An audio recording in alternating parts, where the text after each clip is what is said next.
environmental study, paid attention. There are about 1.5 million tons of highly irradiated water that the government of Japan will begin dumping into the Pacific. There are protests from the governments of Korea and China because this will poison a lot of the fisheries in the region. So pay attention to these things because this is an ongoing problem. Blah, blah, blah, blah, blah. I've got 3 more minutes, I think. Japan has been closed for COVID. It was still closed in July. It's open now. It was still closed when my son and I landed on the night of July 6th. And really difficult travel, not the physical part, the visas. We got there. We walked around for a day. And the next day, the former very powerful Prime Minister of Japan, Abe Shinzo, a man whom the American political pundit, Steve Bannon called Trump before Trump, was shot in cold blood. The whole country kind of went into a, what's going on? That's not why we were there. We were there to look at the Fukushima stuff. But in the mix of what was going on, I got real firsthand awareness of how even his death was being used to cover what's going on in Fukushima. Any opportunity to cover the fact of this disaster that's an ongoing crisis. Just got a few slides. So on July 11th, while the official funeral, like his real funeral, when his body was being cremated, was taking place, I'm going to move this forward, or I'm going to click. I just have 3 slides. Got it? Right there? Yeah. Sorry, it's just really brief because I just took a train. It's really one of those stranger things. You can just get on the train in Tokyo. You're there in an hour. You get off the train, you go to a rental car agency, and within another hour, you are effectively in a no-go zone. You can see the reactors, and people are like, you took your child? Well, this is the first time I took my child. He's 17 and a half. We didn't get out of the car. We did not, stay for a while. But that's the thing about low dose ongoing radiation. We're fine, but we don't live there. And people that have been left to their own devices there are what we were looking at. Noticeably, this year prior to Abe's murder, the government completely said, okay, it's fine. This is all done. And I'll pass this map around. Because 3 years ago, when I last presented in this forum, I had just come back from that trip to Fukushima. That was August 2019. And there were still parts of this area that were like, no driving, don't go here, the soil's too dangerous. This map didn't have any of that on it. So I'm driving along, and all of a sudden there are roadblocks. And I'm just supposed to push it.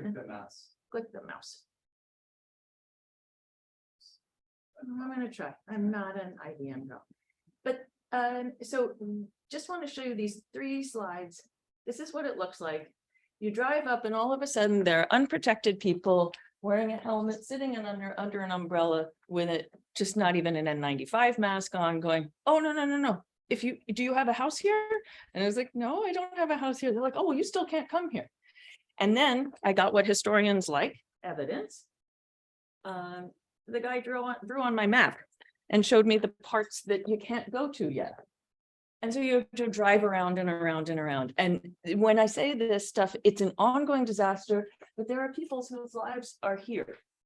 And there are people that, for example, have spent every day for the last 11 years going back to feed their pet because pets weren't allowed to be evacuated. For example, I interviewed one man over time who's got a dachshund named Chocolate that he goes back to see every day. And it's this kind of disjuncture, which is still, it's an unmediated part of the end of my book, but it's real and people are trapped there. And at the moment, this is how the government of Japan is dealing with the process. They're clearing topsoil and dumping it in big bags and putting the big bags under bridges as if it's going to make the problem go away. And they're hiding these big bags better than they were 3 years ago and 5 years ago. And I've got those pictures too. This summer, what's astonishing is even the signs that said 3 years ago, and this is the last thing I'm going to show you.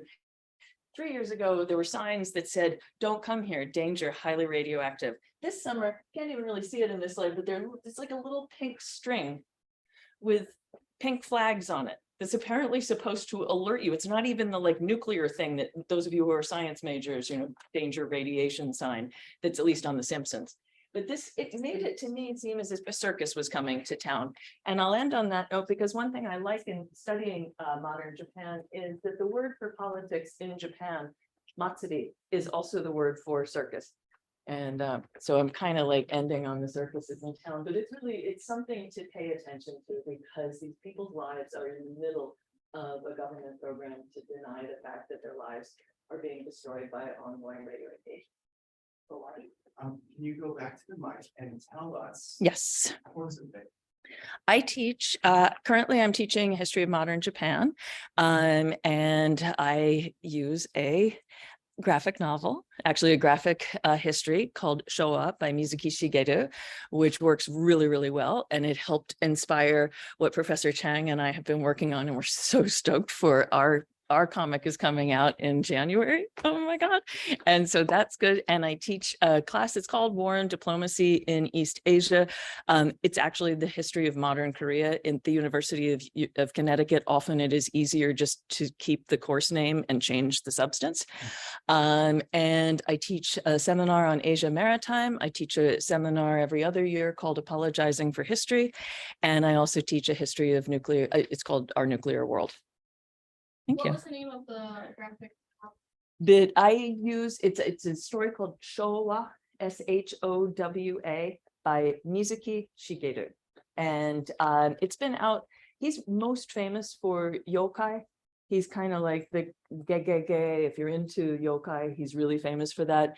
But his life spanned the 20th century. And so it's an everyman view, especially of Japan at war. Thank you. And I know you don't like to toot your own horn, but you're a big deal. It's so nice. I hired, like Jason was like, he walks around and I pay him under the table and he's like, oh yeah, she's great.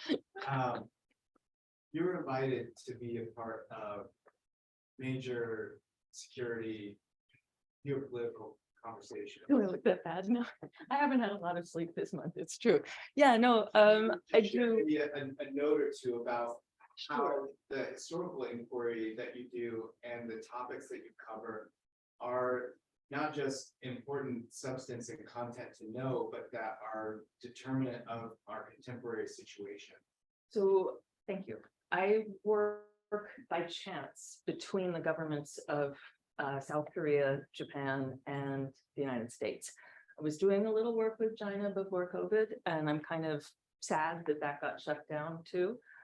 When you are not in government, I am not in government. I intentionally do not have a security clearance so that I can say stuff like this, so that I go to Fukushima and don't have to report. And that's not slamming my colleagues with security clearances. There's something called Track 1. That's President Biden meets with President Xi. And you could put Tony Blinken, Secretary of State, up in the Track 1. Then there's Track 1.5. And it's kind of the next level of government officials down. And sometimes I get invited to those meetings as a so-called outside expert. And I give a little talk about why South Koreans are still upset about lingering issues from the first half of the 20th century and how the United States fits in the room, that kind of thing. These meetings take place largely in Washington and also in New York at various places, sometimes in California. That's always a good day. And my favorite, Honolulu. Just saying. I mean, it's one of the nice things about teaching here is I think going to these meetings matters to my teaching because it helps me guide like what I think is important to emphasize in any given lecture, but also any given semester. And it's different kind of research to do the public face of history, and you get targeted sometimes, but that's okay too. I got Jason. Professor Chen. Awesome. Yes, thank you. And thank you for letting me. Yeah. So I need to see my question. You got that. Even I have that seen on the city.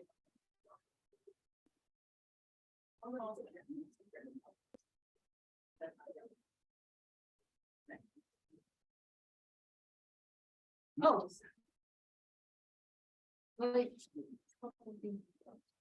Just requested access. Yes. That's a bit. Oh. Now, for the yeah.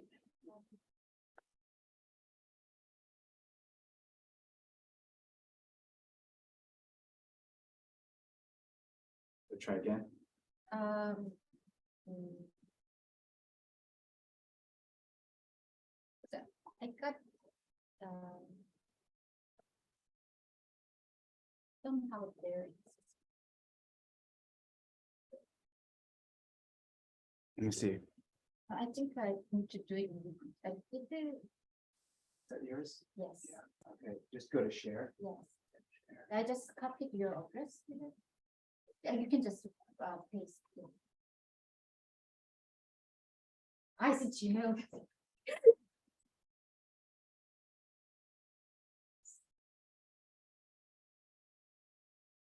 Okay.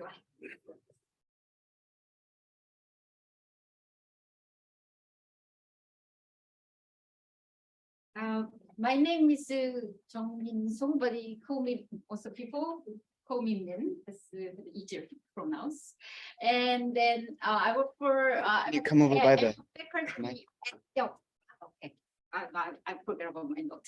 Okay, I'm. Thank you. Yeah.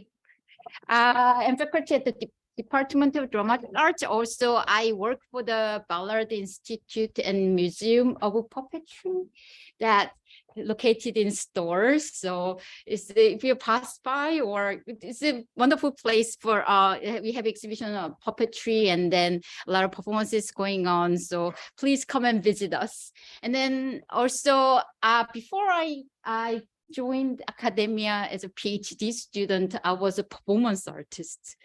So I think I'm going to kind of very quickly in kind of slam style that I kind of give a kind of brief overview of kind of 3 different kind of research I do as an artist, and then as a museum curator, and then as a kind of, I still feel a little bit uncomfortable to call myself a scholar, but as a scholar. I began as an artist. So I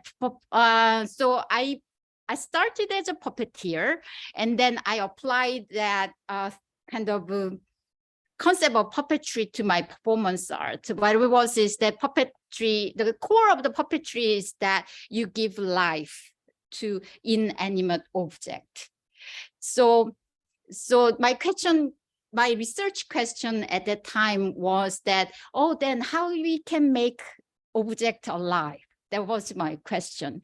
And then it's still probably happens in different areas. So my PhD research was called practice as research. So you do artistic practice as an artist as your research. And then for like other people, other scholars, like historians, like social scientists or scientists, they don't have a problem of calling their work as research, but we artists like get questioned, why are you doing your artwork and why there is a research? So research, core of research is what it is that you contribute. Maybe you have a different idea, but like what is your contribution to knowledge? That is a question. So what do I contribute through? So how do you contribute to knowledge through your artwork? That's the kind of question you have as a practice as researcher who doing artwork as your research project. So my question was then, what is to be alive as an object? And then I use my artistic practice as an experiment apparatus that see that moment, how when the moment the audience see the object as alive, then that is kind of question of where life and death kind of split.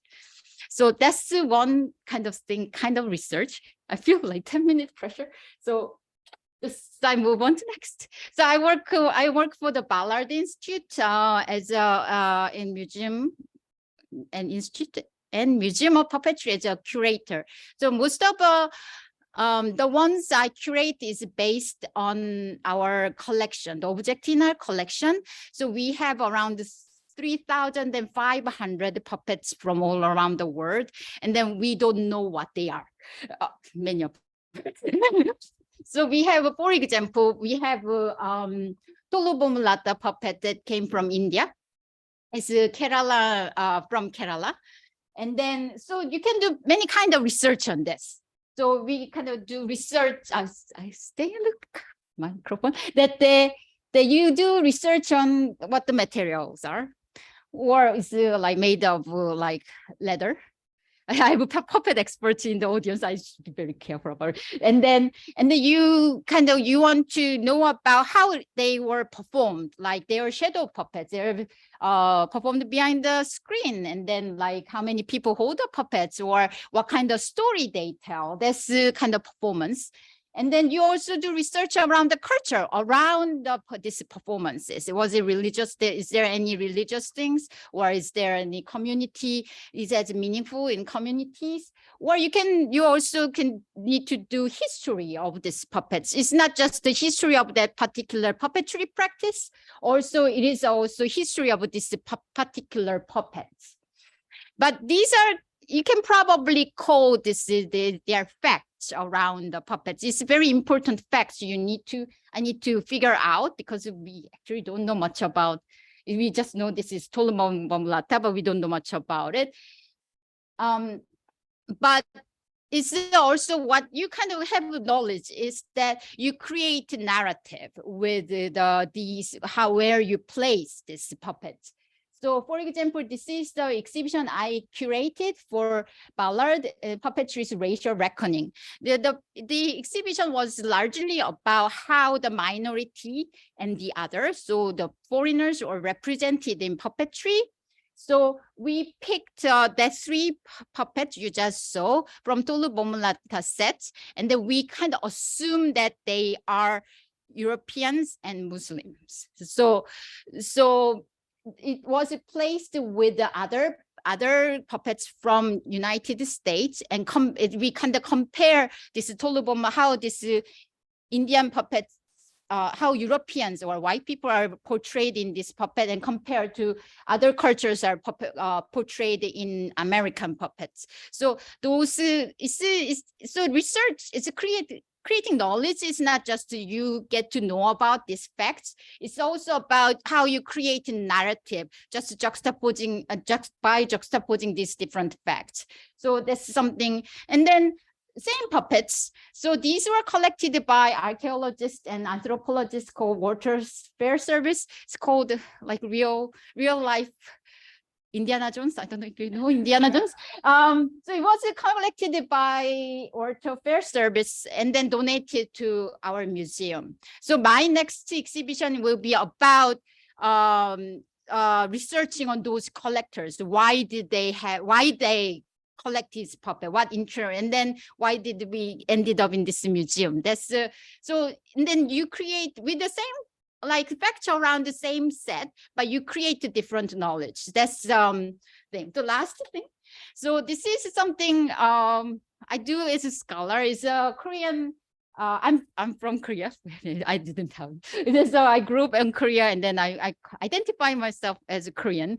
So this is a Korean folklorist and puppeteer and performance artist called his name is Shin Moo-sung. So he's one of the pioneers who kind of reconstructed a lot of folk what we call like traditional performance, including Korean puppetry and mask dance or ritual performances after the Korean War, after all gone, or kind of then these were kind of going out of people's memories. And then he also was himself a puppeteer. So he was a practitioner. At the same time, he's a performance artist. So in the time he was doing all this work, where after post-war era, I get nervous about like modern Korea. So he kind of reinvented these traditions, and then it's in order to create national identity as of who we are as a Korean. And then somehow this research kind of feels, kind of Korean, but it's kind of like undoing what I know myself. Like, so in this point, what I want to just tell you is that like being Korean and then know about Korea is a different thing. So I say I'm Korean, but I know nothing about Korea. So it's then by getting to know about this person, I actually undo myself a lot. Then finding myself and then what actually has been constructed me as a Korean. That's kind of things I'm going about. Perhaps it's kind of different approach to many scholars do. So this is what I do. Okay, done. Thank you. Oh yeah, Rachel, thank you. And Before we, can you please share the courses that I teach Shakespeare. I think it's a statement. I teach Shakespeare and American avant-garde theater, and then I'm doing performance art for the first time next semester. I really recently joined the faculty last year, so I'm still building on my course, and then my ambition is to start Asian American theater within a few years time. But we have Asian theater offered by Matthew Cohen, so it's so we offer Asian theater in the department. But the yes, so that's the 3 courses I'm teaching at this moment. But for me to teach Shakespeare is something, I think. So this is, again, we have such stellar faculty here at UConn, including yourself. How special is it to have performance art that includes puppetry? Is this easy to find in other universities?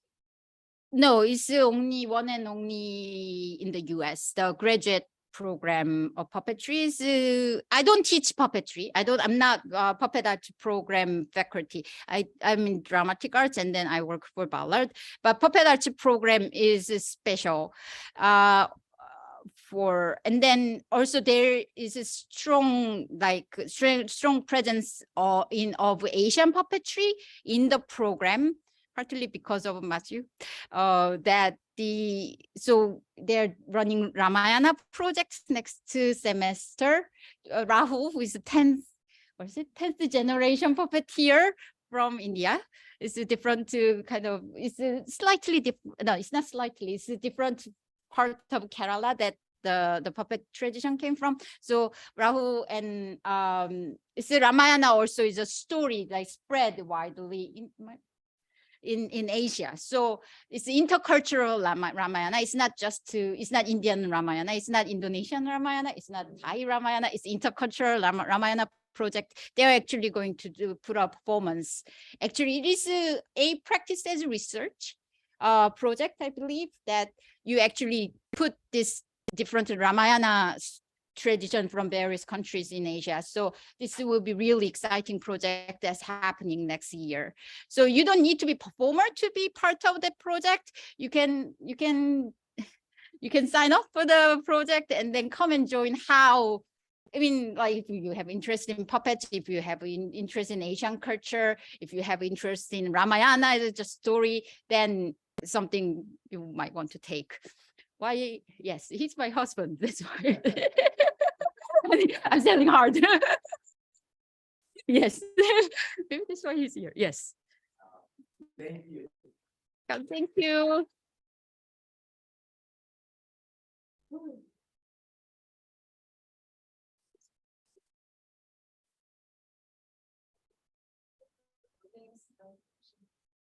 Yes. Latest word, like yes. Yeah, I got to learn.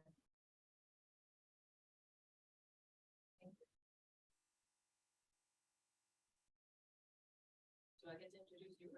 I'll introduce myself. Yeah.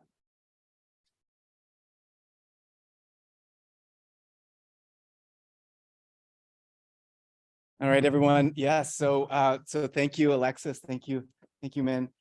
This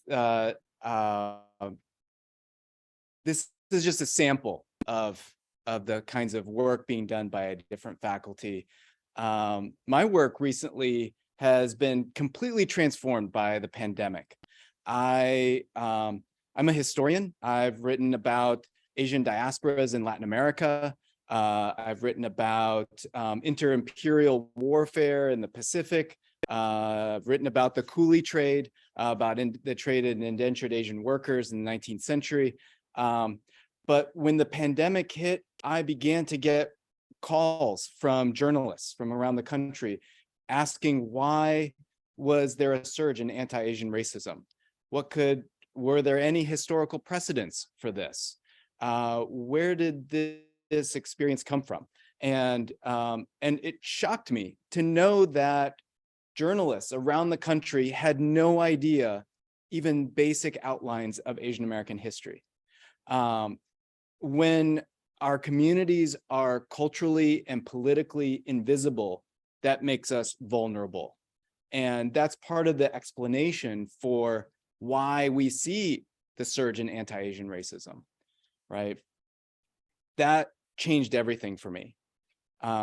Seeing that affect my students, seeing that affect my local community, really transformed what I thought was important.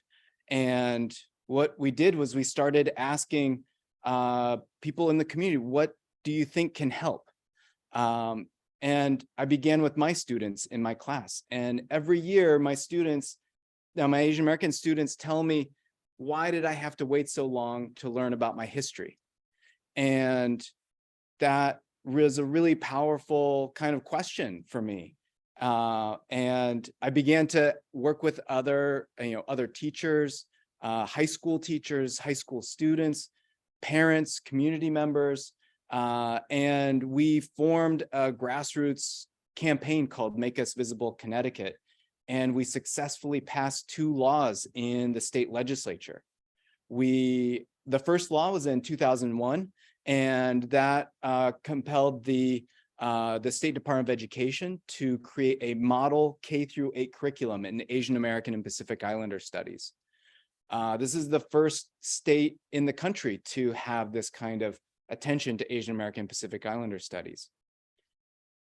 We knew this was a really great, step forward, but it was still just a model curriculum. No one had to actually teach it. So we mobilized again last legislative session, and we got the legislature to pass a mandate, K-12 Asian American and Pacific Islander studies.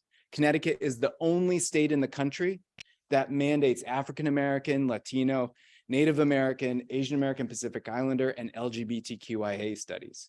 This is a huge transformation of public education that has never been done in any other state, including California, Oregon, Illinois, New Jersey, all places that have tried to take up this work.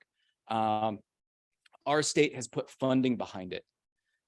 The only issue is that the State Department of Education does not have the tools and expertise that they need to implement this law, right? So what we've done is we've made ourselves indispensable to this new legislative mandate. And what the Institute is doing is mobilizing with teachers, with students, with other cultural institutions around the state to build what we're calling homegrown Asian American studies. Right? If we go to the library and look at all the books on the shelves for Asian American history, 90% of them focus on the West Coast, right? But the law that we passed specifically articulates the need to teach Asian American and Pacific Islander contributions to Connecticut, right? Those books don't exist. That work has to happen through us. And Connecticut's Asian American population doubled since 2000, right? So if the field of Asian American studies is 50 years old, then we really have not done that work in Connecticut, right? So we're taking a kind of all hands on deck approach, and I've hired activists and residents around the state who are helping to work with teachers, who are going into districts and talking with curriculum designers. We started a new ECE course, which is an early college experience course. For students in the room, who's heard of ECE before? Yeah, did anyone take an ECE course? No? You did? Which one did you take? What was that like? It was pretty nice. Got to stay up some money. Exactly, yeah. And advance your college education before you even enter, right? Yeah, right. And so that's what we want to see with Asian American studies. It's too late to work in Asian American studies if you only get to it in your senior year at UConn, right? That's too late. And so we know that if we start earlier, we're going to have a much better impact for that work, for decreasing harassment, decreasing discrimination, right? Increasing the visibility of our community, and hopefully the political power of our community too, right? So when we look at the percentage of Asian Americans in the state, and we look at leadership positions, representation in government, we look at placement in other fields, we see huge disparities, right? So this is, a really, interesting moment to be doing Asian American studies in Connecticut. We're writing new curriculum. We're telling the stories of communities like the Indian community in Greenwich. We're working on oral history projects with middle school and high school students, tell the story of their grandparents and their migration to the United States. We're working with Cambodians and Hmong folks in central Connecticut.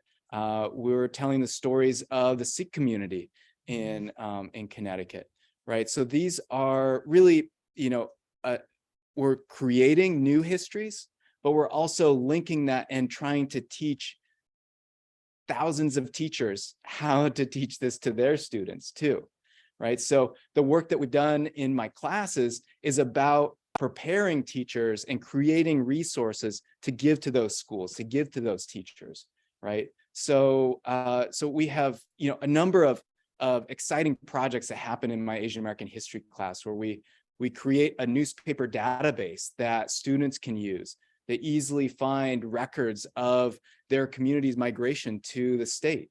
We're putting together a set of material objects, right, that come from families that help to tell a little bit of their story, to materialize and humanize their settlement in our state. And these are some of the most sort of important ways of beginning that conversation, right, about including Asian Americans in stories of inequality, racism, anti-imperialism, right? There is a real need to develop that conversation in Connecticut, because since many of the Asian Americans who are here came after 2000, not many of our communities have that much experience with the term Asian American, right? Many communities today think of themselves as Cambodian American, Taiwanese American, right? Not necessarily Asian American. That political formation of seeing oneself as a part of a pan-ethnic group often comes out of crisis and conflict, right? But it doesn't have to. It can come out of collective inquiry and through the process of sharing stories and learning from each other, right? So that's why we feel like it's really important to have connections with our cultural institutions like historical societies and museums and other places that tell the story of us, right, to everyone.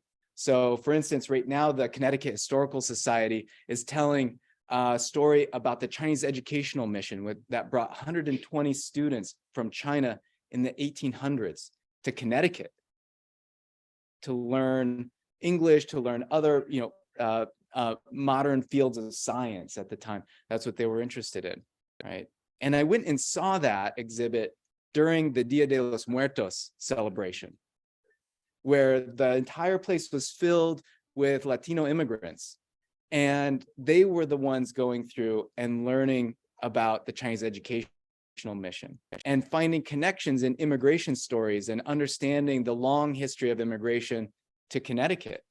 So it's not just about Asian Americans seeing themselves, right, and to dismantle that idea of the perpetual foreigner, right, but that this is something that everyone can be included in, and it really deepens and broadens the story of what of what it means to live in Connecticut.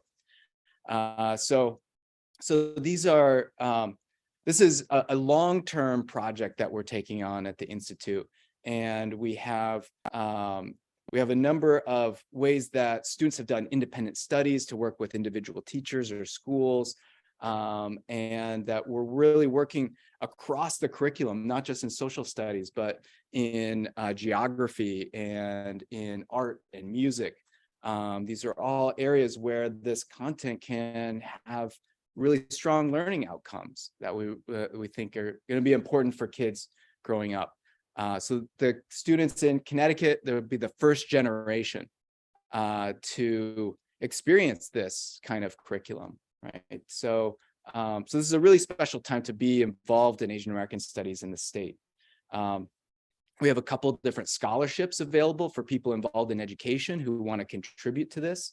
And a number of other kinds of internship programs too that can help you get plugged into schools and be really set up folks to be the next leaders in this work. So with that, I want to just kind of pivot to talk about some other things that are kind of happening in the Institute that I would hope that you might find an interest in. So the first is that we're going to be reading a new, well, it's not that new. It is relatively new. Let's see, when was this actually published? Oh, last year. Okay. So last year, we see the publication of Light from Uncommon Stars by Rika Aoki. This is a book that, I got it for my birthday, and then I thought everyone has to read this book. So this is an amazing story about a Vietnamese refugee trans violin musician. And they go through an incredible journey that includes battling demons, playing a cursed violin, intergalactic refugees who are posing as Vietnamese donut shop owners. And it all takes place in San Gabriel Valley in California, which is one of the first suburbs to be majority Asian American. So it takes place in a very interesting context. And we get a really tender, raw, and beautiful view of the journey for a transgender person to both find joy and safety. And this book will also be the Yukon Reads book for the spring. So I'm really excited. We're going to announce later this week. But if you guys get a chance to read this, please read it with us and join us in a number of other programs that we have going on. And then this is, something that I wanted to share with everyone because, we've just finished in a midterm election, right? And I received this flyer in the mail. I'm just going to read it to you. It might be difficult for you guys to read it from where you are. It says, Biden and the left want to decide who gets hired and who gets fired, according to their skin color. Even pilots will be chosen based on skin color, not flying ability. Requirements: college degree, 3 to 5 years experience, must be Black or Latinx. Whites and Asians need not apply. Right. Then on the other side, we see here, Joe Biden and left-wing officials are engaged in widespread racial discrimination against white and Asian Americans, even though it's against the law. Right. So this is a flyer that is a mailer that's been sent out to Asian Americans across the state in Connecticut, because they think that Asian Americans will be scared of racial equity policies, affirmative action policies, and they will vote against them, right?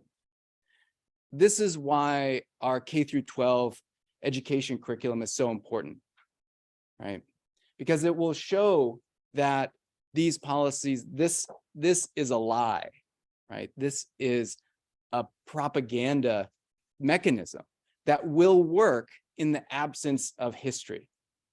It will work without critical self-understanding, right?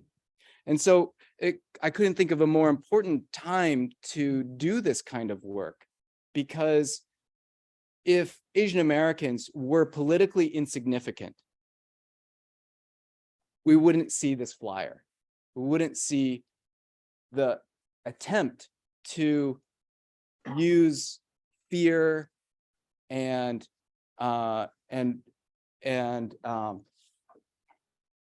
panic to gather political power, right?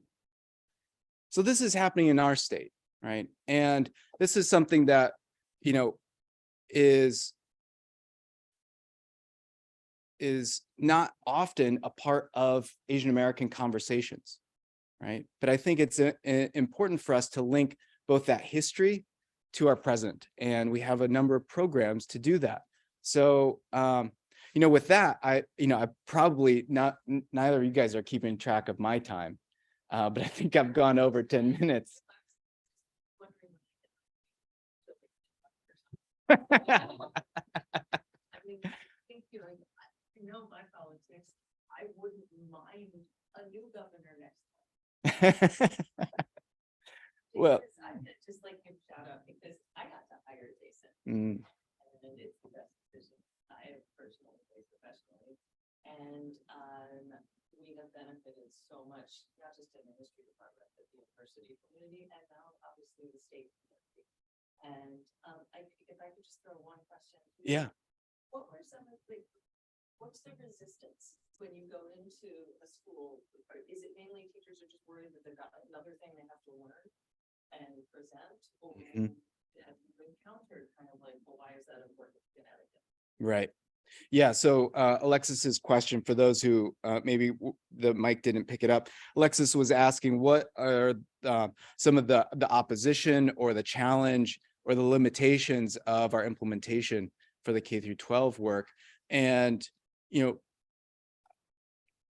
what I've experienced thus far is our just capacity to act is one of our biggest limitations. We need more money, we need more people, we need more funding to make our vision happen. And when we have a broader kind of impact, I think we will get more challenge. Yeah. So I'm interested in the Connecticut philanthropist Ray Dalio, who does seem to give a lot to education. Have you reached out with your launches? No, we haven't. That's, yeah. Maybe like some comic book. Yeah. On a lot. Mm. The public schools in particular. Yes, right. No, that's a great idea. And, you know, because we're in our first year of implementing this, we've only really been working with the people who were excited and willing to step out and to be involved. We have 4 new ECE teachers that I'm certifying this year, who will then be able to teach Asian American studies next year in their high schools. And then we'll hope to get 4 more next year, right? So, so I expect that there will be more challenge, right? But at this point, we are reaching out to districts to say, we're going to help you solve your problems, instead of saying, this is, you know, here's the 3-ring binder full of the lessons. Call us if you have any questions, right? This is a much more engaged approach, where I know that the 1-hour webinar on a Wednesday night is not going to stick, right?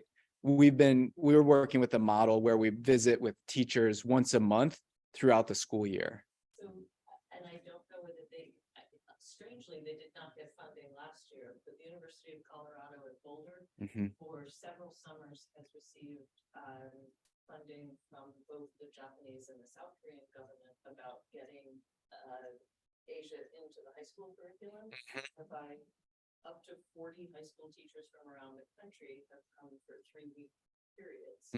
I'm just wondering if reaching out to the consular offices helps, because I think increasingly the home governments are recognizing the criticality of the immigrant. Yes. Yeah, absolutely. Yeah, there's really important links to be made between the immigrant communities, those consular offices, and the countries of origin. Just last week, I did receive a contact for about connecting students from Mansfield to classrooms in Thailand. And but it's also, you know, the platform is soccer, right? People playing soccer and people who love soccer, but then that becomes the basis by which to have these other kinds of conversations, intercultural conversations, right? So so yeah, this is, you know, again, administrative capacity. We need, yeah. Oh man, thank you. Well, I want to have questions for Alexis and Jung too.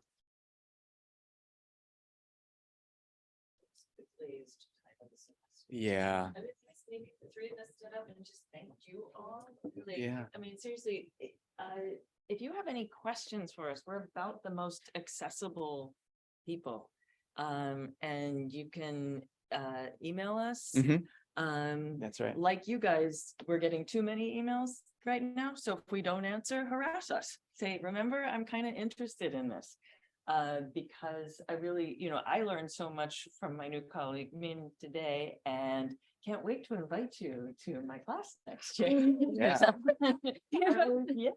But you know, and I'm just honored to be here. And so, but seriously, we really love what we do.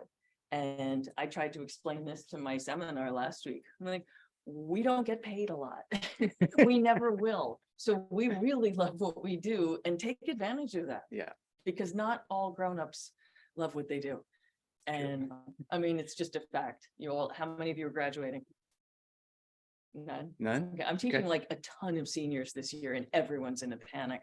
But the only piece of advice that is worth really caring about is you have to take advantage if you can and find something you love. Mhm. It's a lot harder, right? But it is so worth it. Even when there are economic challenges that are Yeah. realities, we get it. Yep. Yeah. Right, but thank you. Oh yeah. Let me just check the chat real quick to Okay. see if anyone has dropped their questions. You're really doing the Ramayana? Oh my God. If you don't know what that is, this is such a hugely beautiful story. Lots of like violence and death and yeah, I mean, it's not actually like a lot of hugging. No, but it's amazing and crosses so many boundaries. Yeah, cool. No, I'm excited for this intercultural Ramayana. I want to be a Project. chariot. Yeah. I can't act, as you can. I can do Yeah. something. But seriously, thank you. Oh no, thank you guys. Oh, and thanks to Na-Rae Kim, Professor you, Na-Rae Na-Rae. Kim, for organizing this. Na-Rae is our associate director for the Institute and teaches a number of courses for us. And if you're interested in enrolling in courses in the spring, there's still lots of seats. Yes. Yeah, and I think, you know, one thing, the way Professor Chang was introducing like how his career shifted when all of a sudden there were overt attacks on Asia and Asian Americans during COVID. A lot of what we teach, nobody kind of cares about until there's a crisis. Right. And then all of a sudden it's like, well, you could have come to my class last year. So I mean, work with us and we'll work with you. Thanks. Awesome. Yeah, thank you guys. I'm seeing the Naruto t-shirt back there. Very good to meet you all. Welcome. Thank you. Thank